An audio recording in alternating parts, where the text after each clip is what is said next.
أعوذ بالله من الشيطان الرجيم بسم الله الرحمن الرحيم وقالوا لولا نزل هذا القرآن على رجل من القريتين عظيم صدق الله العظيم۔ سورہ زخرف کی آیت نمبر 31 ہے۔ اس کے اندر اللہ تبارک و تعالی نے کفار کی طرف سے ایک وجہ بیان کی قرآن پاک کی اس آیت کے اندر کہ مشرکین مکہ رسول اللہ صلی اللہ علیہ وسلم کی تکذیب اور قرآن پاک کا جو انکار کر رہے تھے، اس کی جو مختلف وجوہات وہ بیان کرتے تھے، ان میں ایک وجہ یہ بیان کرتے تھے، وہ کہتے تھے کہ ہم اس لیے قرآن کو نہیں مانتے کہ یہ قرآن ان دو بستیوں میں سے یعنی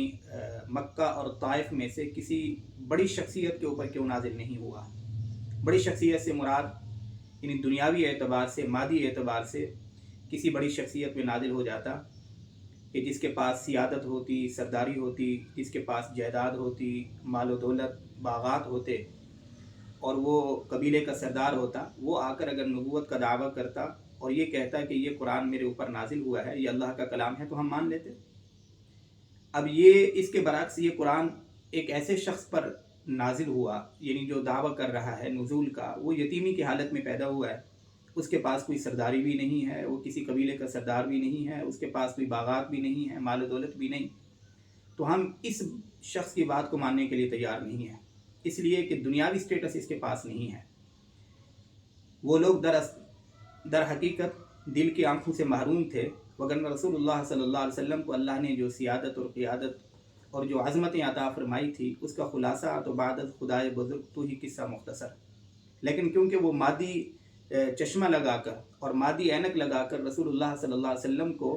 مادی حوالے سے دیکھ رہے تھے کہ مادی حوالے سے اس کے پاس کوئی ترقی نہیں ہے اور کوئی سٹیٹس نہیں ہے، لہذا ہم دین کی بات اس شخص سے سننے کو تیار نہیں ہیں۔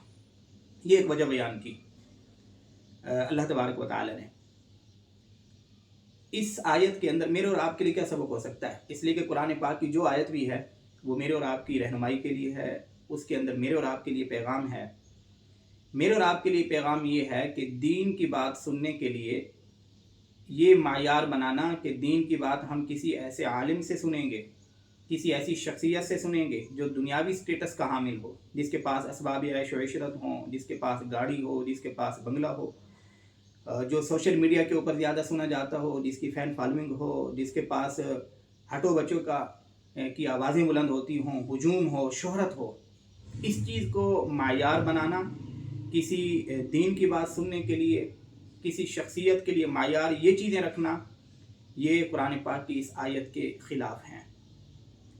ہم دین کس سے سیکھیں، کس عالم دین کو سنیں، اس کے لیے معیار دین ہے، علم ہے، تقوی ہے، خشیت الہی ہے۔ جو شخص ان چیزوں سے متصف ہے کہ وہ تقوی اور خشیت الہی اور پھر جتنی بھی صفات ہیں اور خاص طور پر علم دین کے حوالے سے اس کو رسوخ ہے، اس کی گفتگو سن کر ہمیں اللہ کی معرفت نصیب ہوتی ہے، دین کے بارے میں فکر مندی نصیب ہوتی ہے، رسول اللہ صلی اللہ علیہ وسلم کی ذات اقدس کے ساتھ محبت پیدا ہوتی ہے، دین کے ساتھ محبت پیدا ہوتی ہے، دین پر چلنے کا داعیہ ہمارے دلوں کے اندر پیدا ہوتا ہے۔ ایسے عالم دین کو سننے کے لیے انتخاب کرنا چاہیے۔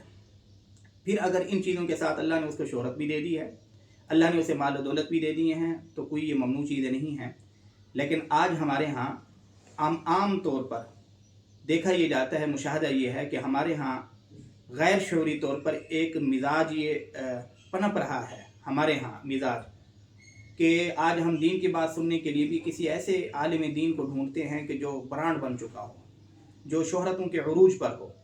میرا خیال میں دین سیکھنے کے لیے اصل چیز جو معیار بنانی چاہیے وہ علم رسوخ ہونا چاہیے، تقوی ہونا چاہیے، خشیت الہی ہونی چاہیے، اس کی گفتگو کے اندر اللہ اور رسول اللہ صلی اللہ علیہ وسلم کی محبت کا سبق ہونا چاہیے، دین کے ساتھ محبت کا سبق ہونا چاہیے۔ جہاں آپ کو یہ چیزیں ملتی ہیں، چاہے وہ آپ کو اپنی مسجد کے امام کے اندر ملتی ہیں، تو آپ اس کے سامنے بیٹھیں، دو زانو ہو کر دین سیکھیے۔ انشاءاللہ العزیز اللہ تبارک و تعالی آپ کی اس تگ و دو کو اور جد و جہد کو رائیگاں نہیں جانے دیں گے۔ السلام علیکم۔